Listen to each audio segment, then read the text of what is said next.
بسم اللہ تعالی اللہم صلی علی محمد و آل محمد. رسول خدا صلی اللہ علیہ وآلہ وسلم کا ایک معجزہ. بصائر و درجات کی ایک روایت ہے جس کی سند بالکل صحیح ہے.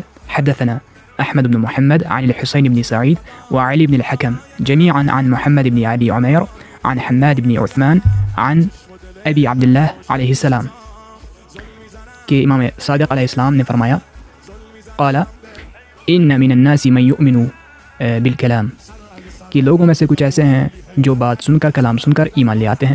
ومنہم من لا یؤمن الا بالنظر اور ان میں سے کچھ ایسے ہیں جو دیکھے بغیر ایمان نہیں لاتے.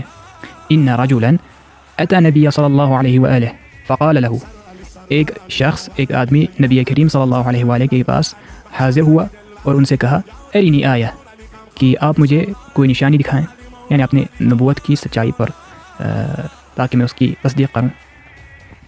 فقال رسول اللہ صلی اللہ علیہ وآلہ لشجرتین تو رسول خدا صلی اللہ علیہ وآلہ نے دو درختوں کو حکم دیا اجتمعا کہ اکٹھے ہو جاؤ.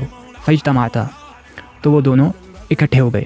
ثم قال اس کے بعد حکم دیا تفرقا کہ جدا ہو جاؤ. فافترقتا تو وہ دونوں جدا ہو گئے. ورجع كل واحدة منهما إلى مكانهما تو ان میں سے ہر ایک اپنی جگہ واپس چلا گیا.